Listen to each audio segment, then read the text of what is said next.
Excited to chat with Cody Janzen, play-by-play voice of the Saskatchewan Rush. Thanks for taking the time, Cody.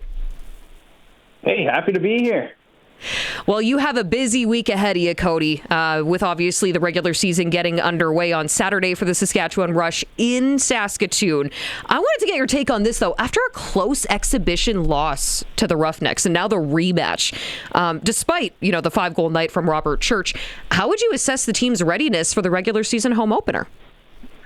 Yeah, I don't put a ton of stock into preseason at any level of play. I honestly think that is more of an opportunity, especially for good teams, to get a look at depth players, rookies, draft picks, players like that. That loss in Calgary was a lot of young guys. Yes, Robert Church had a big night, but in general, they were still missing 3-4 key pieces that are going to be in the lineup come Saturday. And so while I do think anytime it's Calgary and Saskatchewan, there's a rivalry there, I think when the real teams are on the floor, Calgary had pretty much their entire their starting lineup that was out there. Saskatchewan's just going to add more pieces, and I think you'd expect to see a different Rush team come season opener.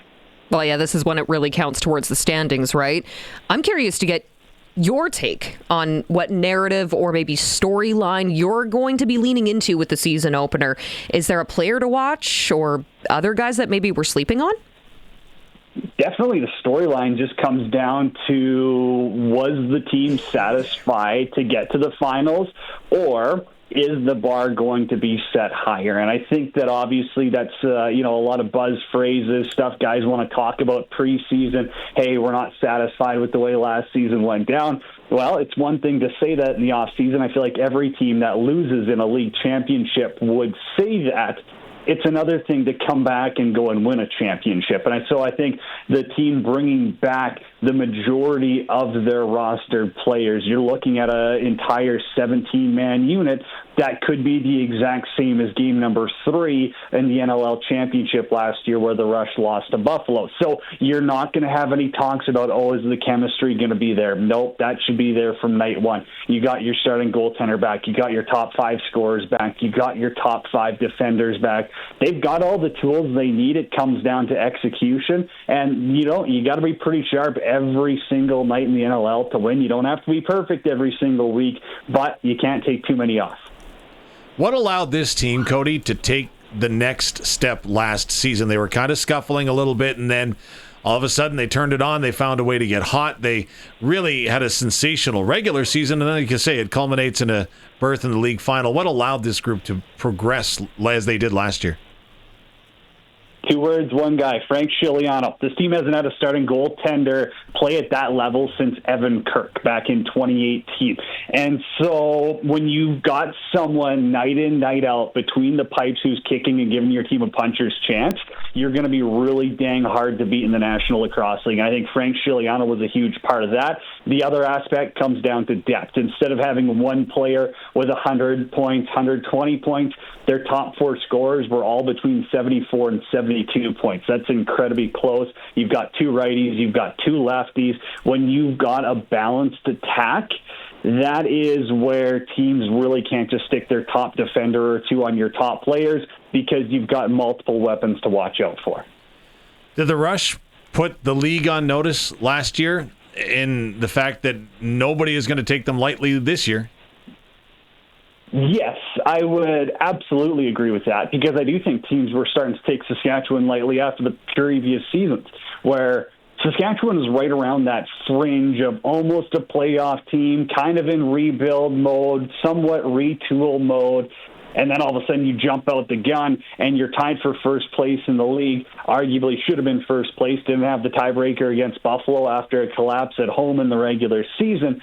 But they really showed people of, hey, Robert Church, far from done in his career. Matt Hossack, a lot of lacrosse left. Ryan Keenan, going to continue to be that leader Saskatchewan needs. Austin Shanks, well, top free agents still want to come to Saskatchewan. So they put the pieces in place, and they really just played to potential. And I think that's what's going to put the league on notice now, where everyone, you want to beat the league runners-up. You want to prove to your fans, your teammates, that you're on par with the Saskatchewans and Buffaloes of the league now. Of course, with the the Saskatchewan Rush coming from Edmonton, and there's that natural rivalry between, the Rush and the Roughnecks. Who's another team to watch for this season for the uninitiated? Who's another one that they should really be watching? Yeah, I think Vancouver. They loaded up in the offseason. They basically took all the best players from the Calgary Roughnecks. They took their starting goaltender in a trade last year, Christian Del Bianco. He's one of the best, if not the best, in the league. They took a lot of their top scorers as well. Curtis Dixon, Jesse King. They took a top defender in Reese Kelly, Shane Simpson's there. So Vancouver's definitely going to be a team to watch out for. I know they lost opening weekend against Colorado. A really weird game. Their offense just looked out of sync, and I guess that's what happens when you add a bunch of new bodies in there. But they're still going to be one of the teams to watch out for. I think Oshawa's an interesting one, too, where Albany is where they were previously. They went to the league finals 2 years ago. Last year, they just lost a bunch of close games, including one in overtime to the Rush. There's it's the league shifting north of the border, and that's fun to see. I know Buffalo's had a lot of success, but of recent, the Canadian teams are starting to stack up, and that makes it a lot more fun, going to the bar and seeing a rivalry game when it's Vancouver coming to town, when it's seeing Toronto come to town. No disrespect to, the Fort Worths of the league and, teams like that. It's just not the same as when you get a good old Saskatchewan-Vancouver game in the barn. So when the Rush are coming up into this regular season, what do they need to do right out of the gate? My suggestion was continue to possess the ball because they were so dynamic in the faceoff dot last year. Yes, that is 1,000% correct, Dave. You know as well as anybody that if you don't have the ball in the cross, you have zero chance of scoring. And so Jake Naso has been a massive addition. I know Derek Keenan talks about it, and he'll joke about it too of, hey, you know what, he wasn't sold on a face-off guy until Jake Naso came around, and Naso's really proven his worth with some massive performances, going toe-to-toe with the best in the league, and giving the Rush a chance to, get the offense on the floor as much as possible. Because when you've got guys like Robert Church and Austin Shanks, you want the rock in their pocket. So I think that's a huge thing. I guess I'll make the hockey comparison. You don't want a Stanley Cup hangover. You don't want an NLL championship hangover of you get to the dance, you get to, the pinnacle of where games are at, the excitement, the fans, and then you got to start over from the bottom of the stairs once again.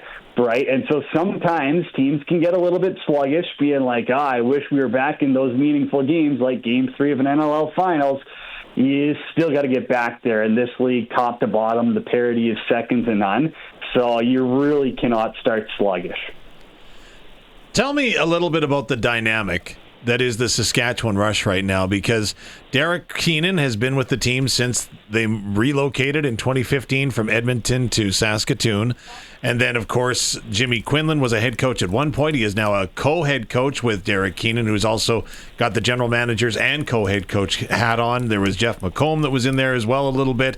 What is the dynamic right now between the two co-coaches? Because you don't see that a lot in professional sports. It really feels like the glory days of the Rush. I know they're co-head coaches. I know Jimmy Quinlan's taken on a bigger role. But realistically, when you take a step back, this is the Saskatchewan Rush management that won championships. Derek Keenan is the bench boss. He's the one really captaining the pirate ship, and then you've got Jimmy Quinlan. The offense runs through him. You've got Jeremy Talevi. He's won championships as a defensive coordinator. He's won Kufla championships.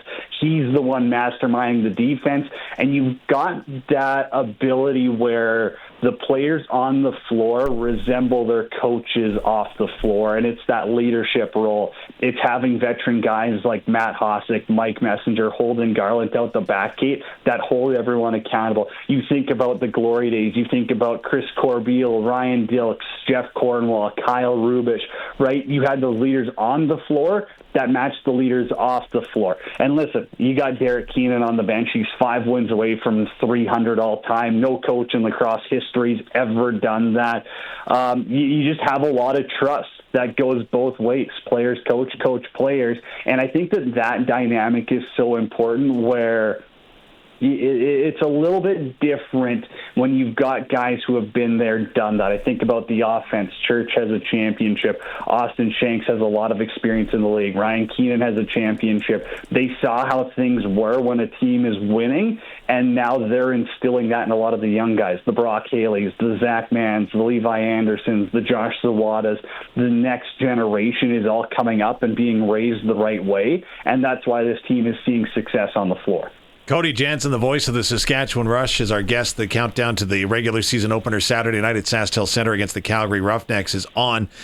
Cody, if there's one thing we saw with Rider Nation, continuity in a roster can build champions real quick, and you talked about it right off the hop, the continuity that this roster has year over year from the group that went to the finals last year. How has Derek Keenan kept this group together? Because it's not easy to play in Saskatchewan. Again, for folks that don't know, players travel everywhere to their games, and they're coming from all different parts of the province, or the country. So sometimes getting to Saskatoon is difficult. It's just a challenge we have on the prairies. So what is the allure? What has he been able to build that keeps guys wanting to come back? I mean, who doesn't want to play for the greatest coach of all time? I think that's an easy one.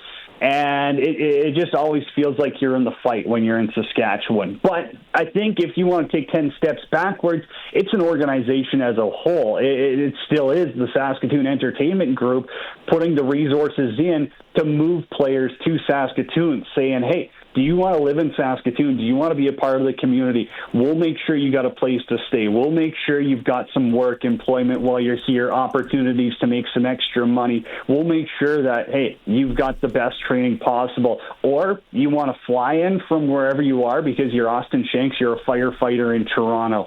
You are Frank Chiliano and you're doing night shift in Vancouver. Well, we'll make sure that you're on the best flight possible. We'll make sure that you're taken care of when you come here. It's doing little things that other organizations aren't willing to do, and the Rush continue to invest in their players. And I really think that Derek Keenan has, sold ownership on that. Doesn't matter who the owner was. Bruce Urban did it too. SCG does a lot of the similar things where if you take care of those players off the floor, on the floor, they're going to take care of you. And so I really think that the negotiating power of Derek Keenan becomes easier when you have those tools in your bag. 2015, the team came to Saskatchewan, and lacrosse, I would call it was at the grassroots level, it was still at the roots level, right? It's starting to blossom and grow. Do you see that as far as engagement with the fans? I know that the players do tons of clinics in the province. Have you seen that grow and continue to expand now 10 years into National Lacrosse League and professional lacrosse being available in Saskatchewan? Yeah, but I mean, let's not sugarcoat anything. Lacrosse took a massive dip 4 or 5 years ago.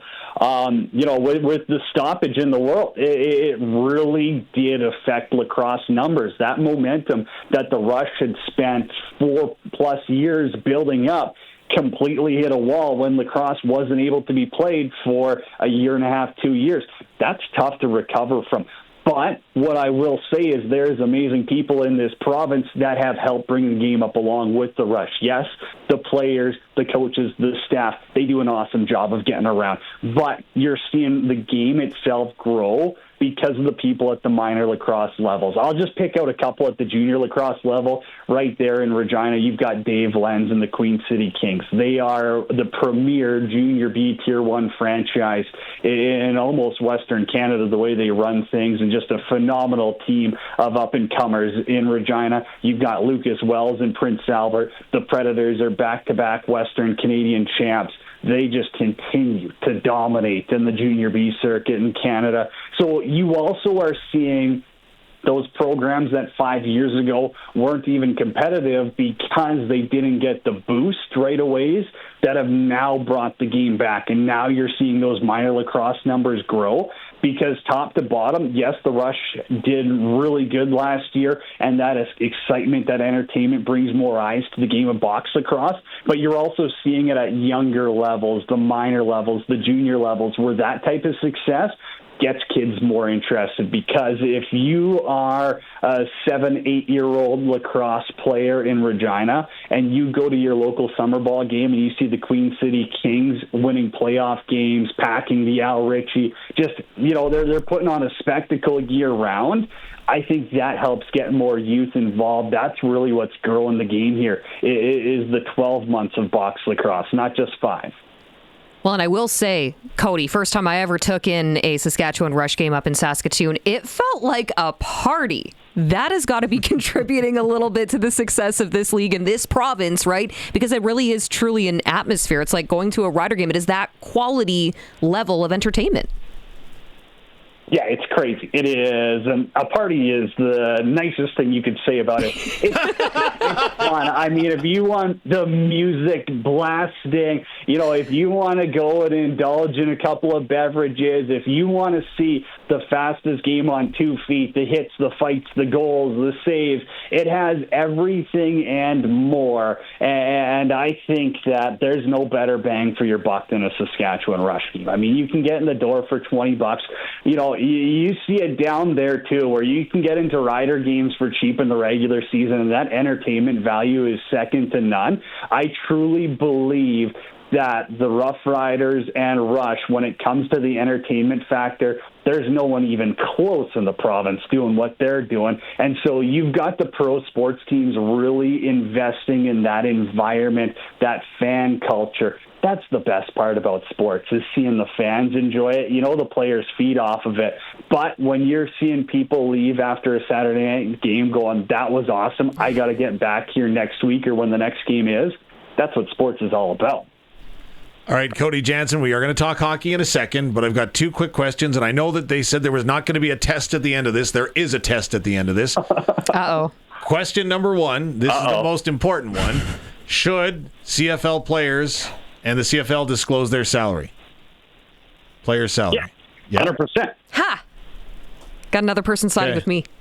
Am I on the wrong side of history here? I think that transparency opens up a world more of conversation. And what does pro sports need right now? It's more conversation. I truly believe more people talking about your sport's a good thing. Whether you love the conversation or don't, you want people talking about you.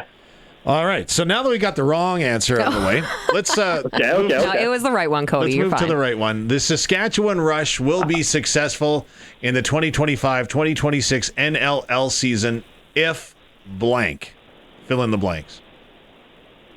I've got 2 players that I really think that if they elevate their game to the next level, the Saskatchewan Rush are going to have a ton of success. Number 1 is Brock Haley. We saw a lot of games that he ended up taking over, and we saw a lot of games that he ended up not being effective in. Listen, he was a rookie. He had 16 goals, 43 points.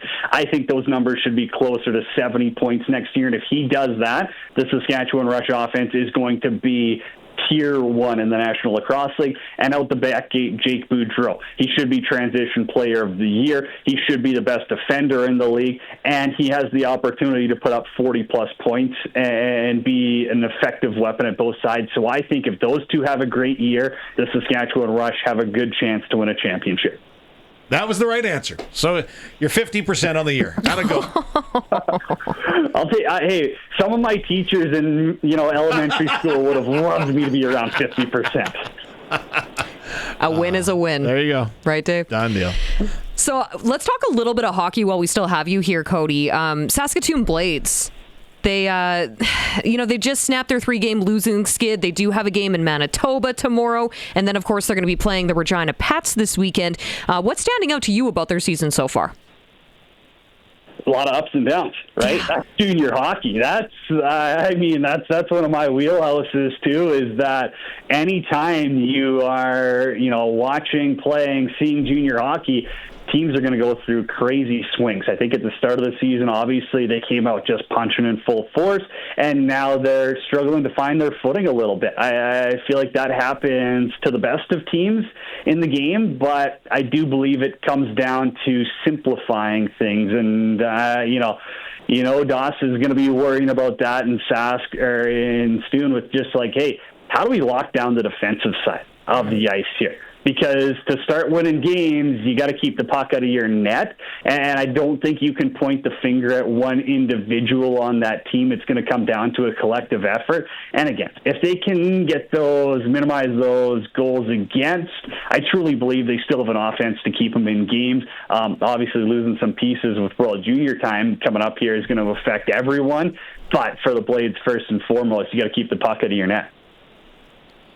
Okay, Cody, if you're putting together the Olympic team, again, you do phenomenal work for folks that don't follow you when it comes to talking hockey, NHL hockey, every level of hockey. Is Connor Bedard on your roster now all of a sudden after 2 goals, 2 assists last night and on a bit of a tear? Oh, what type of question is that? Absolutely. Give me Bedard. Give me Celebrini. I don't care what type of lineup you're trying to build. I still want to see the best players on Team Canada. And if you leave Connor Bedard off of Team Canada, 10 ways to Sunday, that is a mistake. Wow, and now he's criticizing the question. So he gets the question wrong. And no, it's because you disagreed with him. That feels like a no-brainer. How many people are saying no to that, Dave? But then you have to take someone off and leave someone off. Like, who are you going to leave off? Like, the Tampa Bay guys are going, right? Their coach, John Cooper, is the head coach of the team. So they're in, aren't they? Well, we already know Braden Point is. Yeah, Point's in. I'm a big Brandon Hagel guy. Everyone knows that.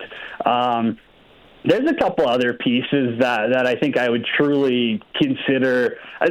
All the mock lineups, I guess. They're a little all over the place. I've seen some people are really high on Suzuki, the Scheifele talk. There's a few guys who, while I do think that there is a dynamic they can bring, I really question the people. And I'm bad because I'm as old school hockey is, and I want the hitting, the fighting, all that stuff. If you're going to be playing on international ice in Italy, I'm sorry, your fourth line does not have to dump and chase. Like, you can outskill teams to death, and Team Canada has the potential to put 4 top lines on the ice. You might as well do it. Interesting. Right now it looks like an open-air stadium in Italy, but... that's an absolute disaster. Who would have guessed that? Hockey in Italy, maybe not the best idea. But it's not going to be like the Four Nations face-off. Like, the Four Nations face-off was so fun, but that's like an actual hockey crowd that wants to see the Kachucks and everyone else throwing hands. It's just not going to be like that at the Olympics, or some people over in Europe might have heart attacks if they have to watch that type of hockey. But it's really going to come down to Canada being able to outskill teams as they did in 2014. Also, I think in 2014 they only allowed 4 goals the whole tournament. It was crazy. But I still think that Canada has that much skill that as much as I want to see Tom Wilson on that team, I'm also fine if he's not. Okay, so real quick before we have to let you go here, Cody, top line, Canadian Olympic team. Who would you pick? Ooh. Oh, I mean, if I'm going to, are we saying that everyone has to play their true position? No, leave it wide open. Your Crosby, McDavid. How do we feel about Mitch Marner again? Maybe I'm not yet. A little more leaning that way. I'm just thinking Four Nations face-off. Right. If those 3 are up top, I'm feeling good about myself. I truly think that Brandon Hagel has potential. You put him with those 2, he's going to get the puck in every single dirty area. I don't mind that being, a bit of a combination there, but I think it's got to start with those first 2, and it's Crosby, McDavid, and I don't mind loading up a top line like that. I still think that Mitch Marner has the opportunity to elevate his game, and if you're going to put him on bigger ice, who's touching him? Fair point. Yeah, the only thing we know won't touch the ice in Italy is Stuart Skinner, but that's a different convo for a different day. Sorry, guys. We're not talking Oilers today, Dave. Ouch. I can't. The goalie situation that Canada has got themselves into is so disappointing, and that is a whole nother nightmare. Although I am coming around on Logan Thompson, though, but I still think it's Binnington's net, and he deserves the start night 1. Yeah, I agree. I'm not. We're choosing to be we're positive all here, friends Dave. again. There you go. That's come full circle, this conversation. Cody Janzen, of course, play-by-play voice of the Saskatchewan Rush, and they have their home opener coming up on Saturday when Calgary visits. Thank you so much for taking the time to chat here. Really had fun with this one. Always a pleasure, you too.